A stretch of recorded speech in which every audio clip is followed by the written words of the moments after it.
In this life is nothing more than a journey of time full of events that can impact, fashion, and mold each of us. That's the testaments of life that we all share, which stitches the fabric of the books of individual lives, and this is their story. In their own words, it's raw, uncut, unfiltered, and in their own truth. This is My Story by Ordinary People. Welcome to My Story by Ordinary People with me, Azana Fuqua. Our next guest story is a story of defeat and survival. Please welcome Geresha.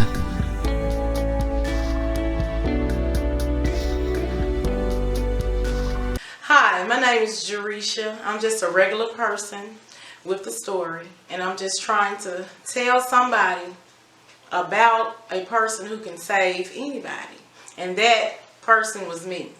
I battled with suicide and depression, and this is my story. It was 3 of us in the home growing up, and I had an outside sister, so she grew up with us as well. I was the baby, and of course, being the baby, nobody wants a little nagging little child hanging around with them. So I was basically isolated and left alone to be with my grandparents and my other cousins that would come visit. It all began when I was 14 years old, and my mom told me one day that she could no longer supply my needs because my sister had a baby. So the first granddaughter was born, and my mom devoted her time to the baby. Well, I was accustomed to getting everything I wanted. I was accustomed to having nice things, designer labels. So to be told at that age that I could no longer be provided for, I could no longer get my majorette uniforms, my cheerleader uniforms, I felt like, okay, who's going to look after me now? So at that point, I went and took pills. I took about 50 pills. Not enough to kill myself because they were antibiotics, but I was trying to get the attention that I desired from my mother because at the time, all of her attention was put into my niece. So my mom told me to go take some cooking oil and a potato and take my ass to bed after she whooped me. At that point, I was like, why should I even be here? Nobody cares if I live or die. I felt like I needed counseling and therapy at that point because that trickled down a cycle for me to attach myself to people who would tell me, you know, you're beautiful, you're pretty, we love you, but their intentions wasn't good. They wanted something from me. So I hit the streets. I attached myself to men who sold drugs. I attached myself to older men who I knew may wanted to touch my body, be around me, and give me money. So with doing those things, I became promiscuous. I lost my virginity at 14 years old. I began to sell drugs. I began to run drugs. So I went through all of that thinking that I was really living. I thought that I was really, you know, having myself together at a young age, but actually I was dying on the inside. And I was dying because I didn't get the attention that I desired from my mother or my father. He was absent in the home as well.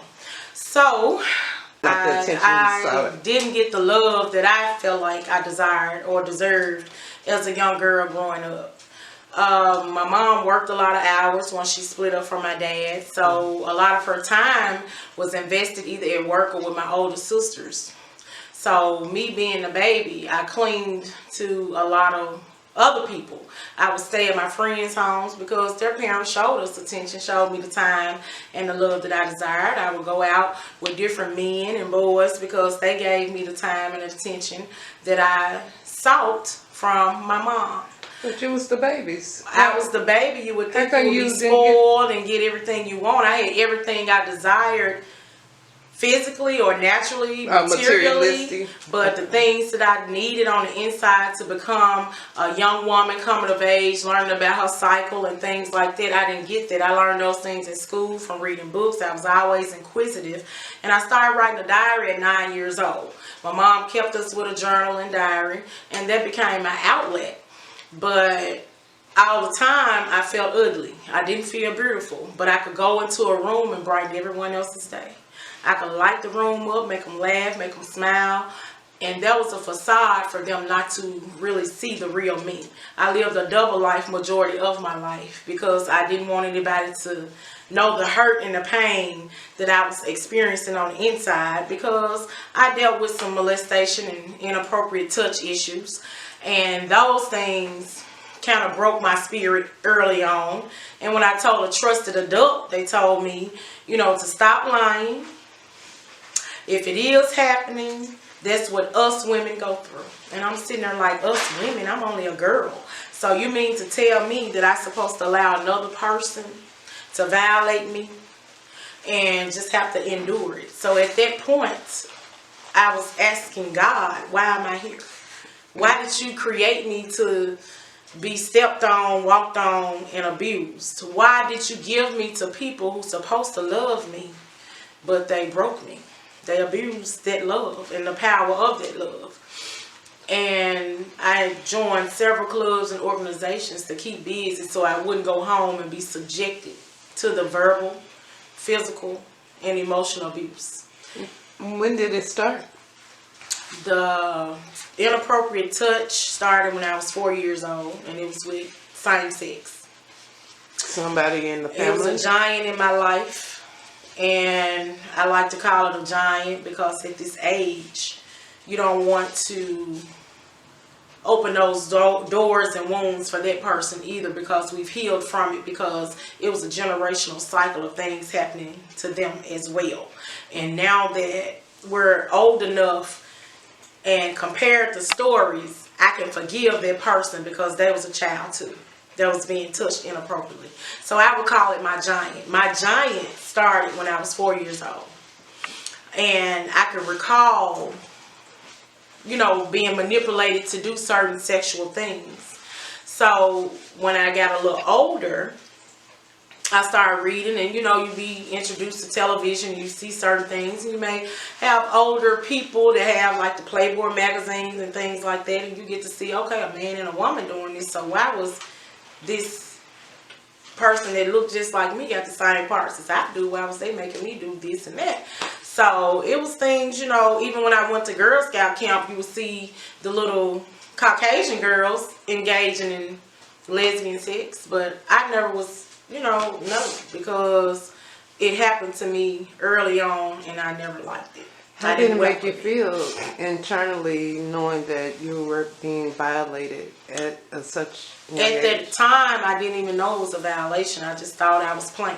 I thought it was a part of playing because I was so young. Yeah. But as I grew older and was taught, you know, a person shouldn't touch this part of you, a person shouldn't do that, then I realized, oh wow, I was violated. Mm-hmm. You know, I did something that was bad. Yeah. So I told it that thinking I was bad. And when my body was woke up, before my mind was able to handle that, I wanted that feeling again. It didn't matter who gave it to me or how I got it.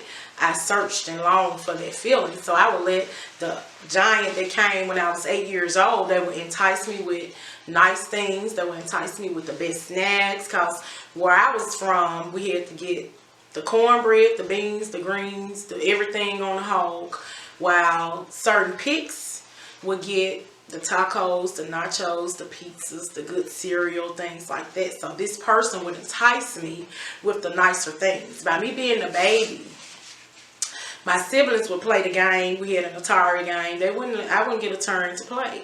But my giant, they had their own. And it was just them. So they would ask me, well, hey, I'll teach you how to play the game. So here I am, little gullible little girl. I want to know how to play the game too. So I would go into the giant's room and play the game. But as I'm playing the game, they would touch me inappropriately, put their penis all over my body. I didn't realize what ejaculation and semen was until I got a little older, but I knew white stuff would be all over me. I wasn't penetrated, but I felt like I was a dumping ground at that point. Once I woke up and realized this person was using me for their gratification, but my body was being stimulated in ways that I didn't know about, didn't know what it was. So I said, okay, I can let them touch this and get this. So that started a cycle of me looking at men as nothing but an object to get what I needed and get what I wanted. So at 14, when my mom said she wasn't going to take care of me, I went back to, hey, I got something they want. And so I'm going to go get what I need and let them do what they want. And I didn't like it, but there was a choice I had to make. Either stop being the cheerleader, the majorette, the girl that was popular, the girl that could dress, or go get what you wanted and have the lifestyle that you was accustomed to. And that's what I chose to do. And as I grew a little older, I started using my brain. I realized I had a tool up here. I was like, I'm not going to sleep with these men. I'm going to give them some time and attention. And I'm going to see what they're lacking. So a lot of them was lacking in schoolwork. I was like, hey, you pay me this, I'll do your homework. Because I was like, okay, I want to save myself for marriage. But I still had these urges that my body was still telling me, hey, I'm in control. I want what I want. So the sex didn't stop. I just found a steady. And that is to bring home to mama so she could be okay with it. But I always kept an older person because they would give me the money. I was selling drugs early because I was dating boys who was selling drugs. And I would take some of it and sell it. And I saw that I could make money doing that, so I started doing it. I started running drugs. I didn't do little dimes here and there. I did weights. Because if I was going to go down, I was going to go down. Were you ever caught? For something for real. I was never caught. No one would ever thought that I was even selling drugs, even in school in my locker, because I was a straight A student. I was president of my class. Used to be president in the Honor Society. I was on student council. I was the model student on paper. But after 215, I was a beast. Were you using it over? No, I never did marijuana until I was well above my 20s. And I didn't start using marijuana regularly until I had a nervous breakdown at 33. So at 33, you had a nervous breakdown. Why? At 33, I had a mental breakdown because I found out that all 3 of my children had been touched inappropriately by people I trusted. Same as you had been? Same as I had been. And I had vowed when I started having children that I was going to protect them with my life. And I always told my kids, if anybody touch you, I'm going to kill them.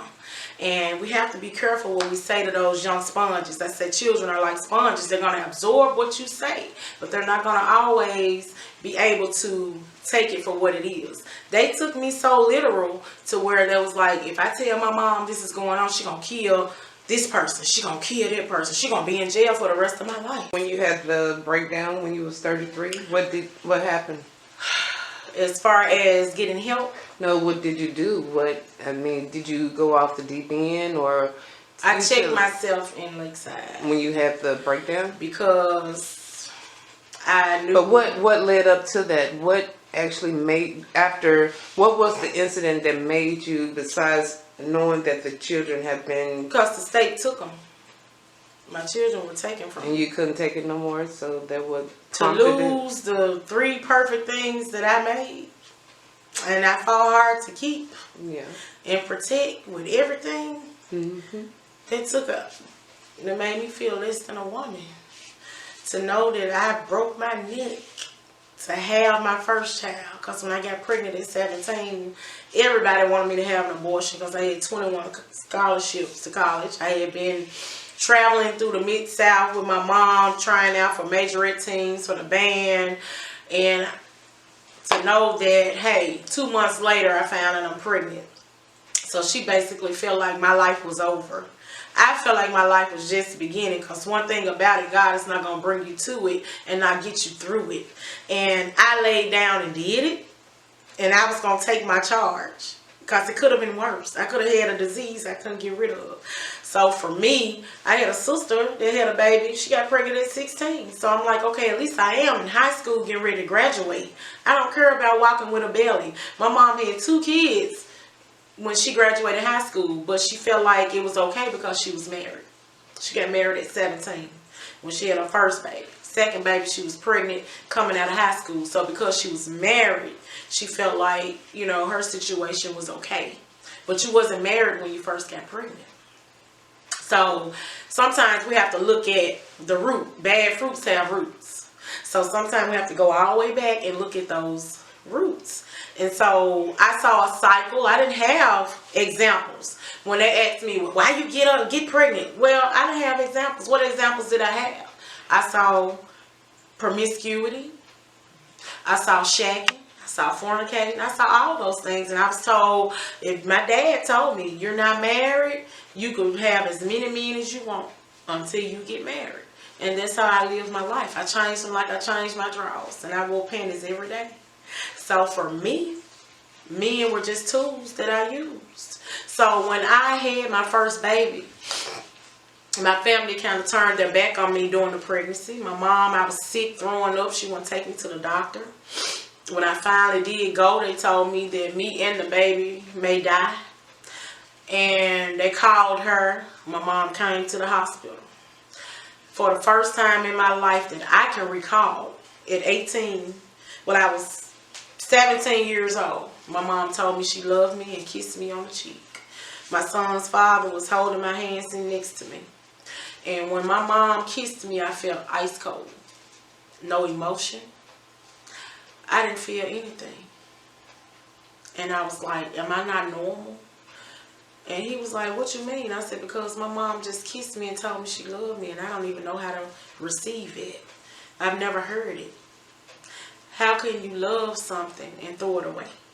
Because I felt thrown away, tossed to the side. And she didn't come to my class day. She didn't help me pay for my senior dues. She didn't come to my baccalaureate service. My mom came to my graduation and didn't give me a gift. She said she wasn't going to promote my bullshit. She wasn't going to do anything to help me because I chose to become a young mother. It didn't matter that I was number 6 in my class out of 226 students. It didn't matter that I was voted most likely to succeed. It didn't matter that I was the class president. What mattered was that I had stained the Anderson family name. Her perfect little girls, the little bubbles, the little girls that she dressed up in all the designer labels was bringing shame to her. But my child wasn't the first grandchild. And I wasn't the first one to get pregnant as a teenager. So why was my sin, I guess, or my poor choice so hard on her or tarnish the family? So I felt like the black sheep, and I felt like I had let my family down. So I didn't want to live. But when I pushed that baby out, I had no choice but to live, because it was not only about me, it was about him too. So I had to learn how to be a mother. I had to learn how to grow and develop even in my own self. So I moved out at 18 and said I'd never go back, because I don't want my children or my child subjected to what I went through. And I stuck with it. I never went back. When I did try to go back after my mom retired, me and my kids went to stay with her. I said, well, I can help my mom. She's retired. Kids are older. We could see what we could do. It didn't work.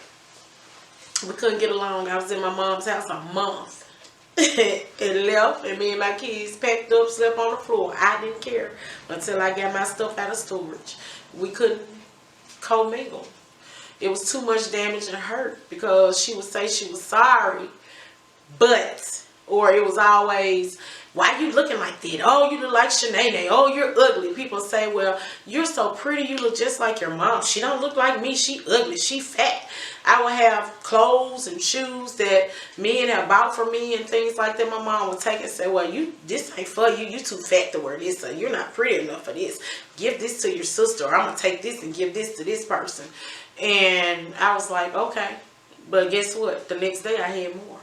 Because, I mean, you could take it, you could give it away, but I was going to adorn my outer because I didn't want anybody to see the inside. I was hurt. I was messed up. And it took for me to have kids, meet my children's father. His family was full of love and encouragement and acceptance. And I knew them from the neighborhood, but I just didn't know them. And when I started dating my second son's father. This man poured so much time and attention into me, and he was in church for real. I grew up going to church and I wanted to learn all different religions, but I had never felt God for real. I was just going. So when I went to church with him and I felt the Spirit touch me and say, look, it's a purpose for you being here. You went through all of this so I can bring you further, so I can help you help someone else. Because I've always been a vocal person. I'm not going to hide behind nobody's mess. They could shut me up as a child, but you can't shut me up as an adult. So I chose to break free of those chains, and I vowed that I would not let anybody hurt my kids. Even my mom would, get on my children about touching a picture frame or knocking over a plant. I would get my children and leave because they're mine. That's the family that I created, and I refuse to let you do them verbally and physically and emotionally like you did me. So when I found that they had been molested and the state took my kids, I didn't want to live. I wanted to just die. And I knew I needed help. I was like, it's a reason for this happening, but right now I don't know why it's happening. I knew things had to come to the head and come to the light for us to deal with it and be able to heal and move forward. But at that point in time in my life, I feel like a failure. I feel like I didn't protect them. I feel like I let my children down, and I wanted to die. And I was like, I need to go somewhere. I need to get help. They took my daughter to get help. She was in Lakeside. So I was like, let me go check myself in. Let me go get assessed before I go and put this gun to my head and blow my brains out. Let me go, because I still got children out here to live for. Even though they're not with me right now, I'm getting my children back. So I had to get mentally stable enough to get them back. And I was like, let me go check myself in and see, what's going on, because I couldn't even focus. I couldn't drive. I had to get somebody to drop me off and drive me there. And the person kept saying, oh, you good. You don't need you'll get through it and this and that. We're going to pray for you. I was like, nah, I need more than prayer right now, because I'm ready to go burn some houses up. I'm ready to cut some throats. I'm ready to even, go kill everybody that ever did something to me wrong. So at this point, I'm not only suicide, I'm homicidal, because y'all don't fuck with my kids. If I could say that, I'm just saying, you fuck with the wrong ones, because these mine. And to me, they were perfect. And I feel like there's three things I got right. Healthy babies. So when I went in for my assessment, my blood pressure was through the roof. My heart rate was like over 200, and they was asking me what was going on, and I told them, I said, well, at this point, I don't even want to live anymore. And they were like, why? What happened? So I started telling them that I found out my children had been molested, and the state has taken my kids, and I don't have nothing to live for. If I don't have my children, why am I here? I feel like my only life at that point was being a mother. I had forgot that I was still a woman. So I got my assessment and they admitted me. I was in Lakeside for 30 days. But while I was there, I learned how to face my giants. I had to write a letter to everybody that had ever hurt me. And I wrote that letter to them. And they made us tear it up and put it into the lake. I said, okay. I wrote it. I read it out loud. Put it into the lake. As the paper went into the lake, a weight was lifted off of me, because I put it into the atmosphere. And I knew then that nothing can be held over me, because to release it. And I made a choice to live and fight to get my children back, because I knew I hadn't done anything wrong. I didn't know. I was at work, or I would be asleep when these incidents would happen. I was trusting them with, somebody who's supposedly been trustworthy, So I was like, why wouldn't you guys tell me? So I blamed myself, and I told it that up until I let it go into the lake. But I put myself in parenting classes. When I went to court, the state workers made me out to be the biggest monster there was, because they said I took medication for depression and anxiety. The judge, you know, I had a nice judge. She was like, well, you mean to tell me a person that's depressed or goes through anxiety, or who may have, you know, had a bad day, they don't deserve to be a parent? So if you read the file on paper, you would have thought I was a monster. But when the truth came out, it came out, and I got my children back. And when I got them back, it wasn't easy. It was a battle still, because the scars were still there. You know, the wounds were still fresh. And I had to not only try to get myself back together, but I had to work on them to help them heal and be able to be around these same people to say, okay, they got a problem too, someone touched them. But as children, you're not processing in your head that this is a cycle. So I had to teach my children early about generational curses, about things that had already happened to someone else. So we had to have those difficult talks for them to understand it's just not you. You know what I'm saying? You didn't do anything to deserve this. You can't pick and choose your family. Well, who you're related to, but you can choose your family, but you can't choose your relatives. And that's what I tell people. We could be related by blood, but my family is the family that I choose. But I gotta love you because I'm related to you, you know. But I don't have to deal with you, because everybody's not meant for you. After all of that, I began regular therapy and counseling, and I started seeing a mental health doctor. They put me on medication for depression, major medical depression with suicidal thoughts, psychosis, generalized anxiety. When I took the medication, it would knock me out for days. So it was days that I wouldn't even get up. And my children had to go to school, they had to be fed, they had to have clean clothes. So I had attached myself to an unhealthy relationship, because I knew if I laid in bed all day, didn't want to get up and move, my house would still function and my children would be okay. I didn't realize at the time, because I was so down in the dumps from what had happened and the guilt that I toted for letting it happen to them, I didn't realize that I was in an unhealthy situation. And I wanted to die to get out of that. I feel like maybe if I'm dead, this person will leave me alone, because we'll break up, get back together, break up, get back together. They'll tear my things up, they'll take things from me. I mean, it'd just be a whole uproar. And my children were there in the home.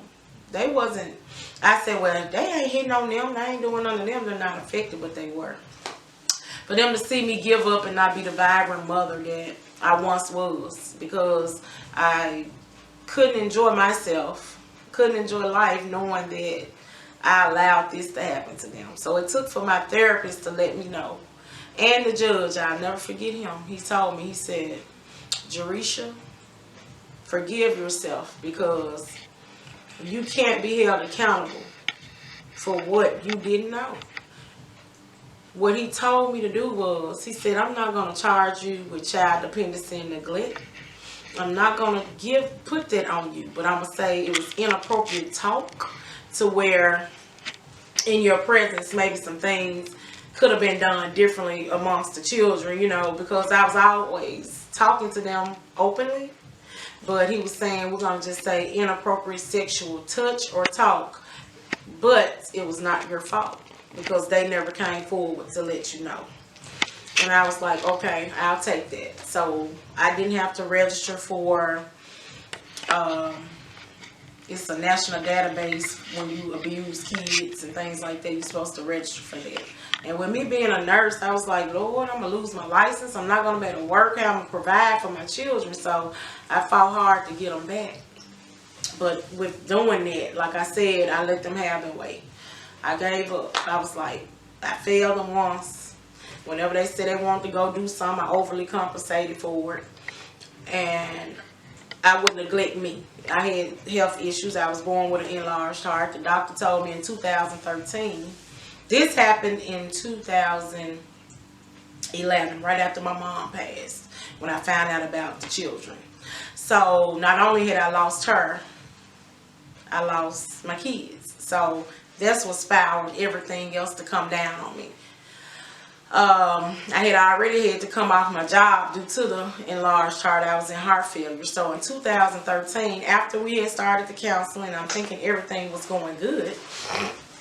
I'm thinking everything going good and we're fine.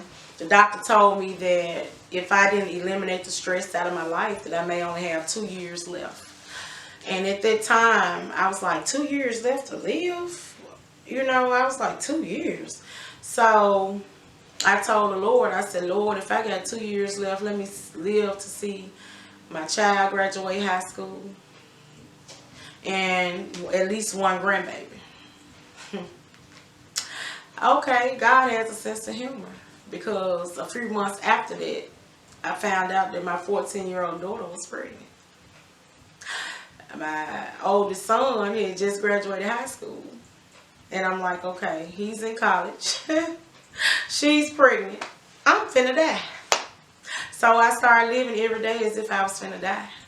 I had bill money. I wouldn't pay the bills. The money being a drawer, lights get cut off. My sons had to go pay my light bill through the kiosk. The money was there. The bills was there. But I gave up because I said, okay, I'm finna die. So therefore, why should I pay anything? Why should I do anything else? I'm finna die. The doctor said I got 2 years left to live. And here it is, my 14-year-old daughter is now pregnant. And everybody's looking at me like, how you let her get pregnant? I'm like, how I let her get pregnant? She made a choice. You know, when people on the outside looking in, they can always cast judgment. And I've told my daughter, I said, well, the sin was in the sex. The choice was yours, and the choice is still yours to decide whether you bring forth life.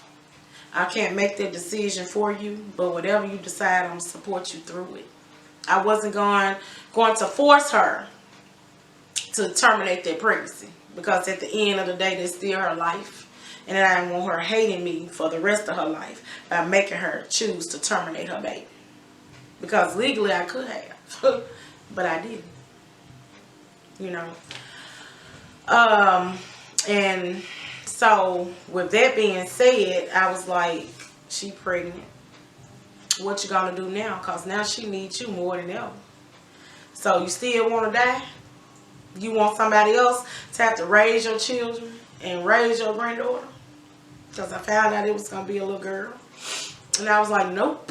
We finna work this out, see this through. Regardless of what goes on, I'm going to live. Because not only do I have a daughter to train up and raise up, she's having a daughter. So now we have to protect her. And it was at that moment that I told my daughter and I told my granddaughter's father, I don't care what goes on. I will fight you to keep this baby safe. And I mean it with every ounce in me. She's my do-over, and she gave me a purpose. My granddaughter, Victoria, gave me purpose. And my daughter felt like I was ashamed or embarrassed. I was hurt and I was disappointed because I felt like I failed her. Because I talked about birth control. I asked her, you know, was she sexually active? We went to the doctor, and the law told me I couldn't even go in the room with my daughter. Couldn't even be told if she was having sex. That was her choice because of HIPAA. But it wasn't the choice for them to come take my insurance money when she got pregnant. That I would have to pay for a birth. That I would have to pay for milk, you know, because she was a minor. But I'm saying this to say that my granddaughter's birth gave me a spark to write, to open up, to speak up, to talk about it, and to let people know you don't have to be what you was. It's not how you start, but it's how you finish. And I don't care how many times you have to begin again, don't quit. Had I gave up, had those suicide attempts worked, I took 30 pills with a gallon of vodka. Woke up in 2 hours. I said, Lord, fuck you. Why the fuck am I here? I was mad. I was mad at God. I was mad at life. My grandbaby was some months old. Why the fuck am I here? Because not only was I dealing with a little baby, I was dealing with my baby too, trying to go through postpartum depression. So here it is now.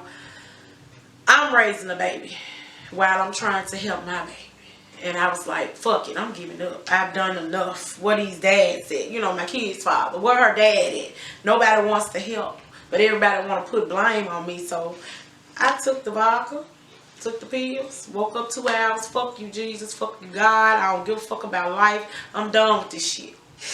While I was saying that, I had a gun in my room. I was like, okay, I couldn't do it with the pills. I'm finna go and blow my brains out. My friend girl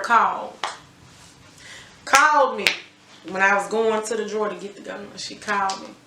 She said, I'm doing a women's seminar. I want to have a women's empowerment conference and I want you to come talk. I said, you want me to? She said, yeah, you're always positive. You're always encouraging. I want you to come tell your story of how we're uncovering these masks. And I said, wow, I got something to say, you know. And she was like, yeah, you do, because you survived so much.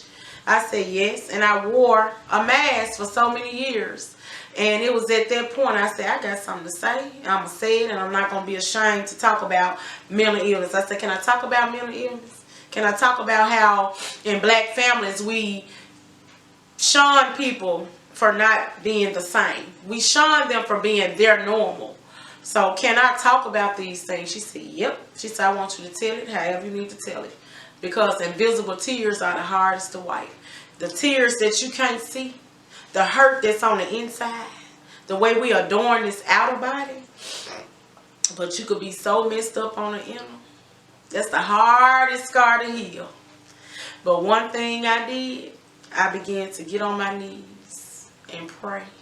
And thank God every day for keeping me there. For not letting me take me out of here.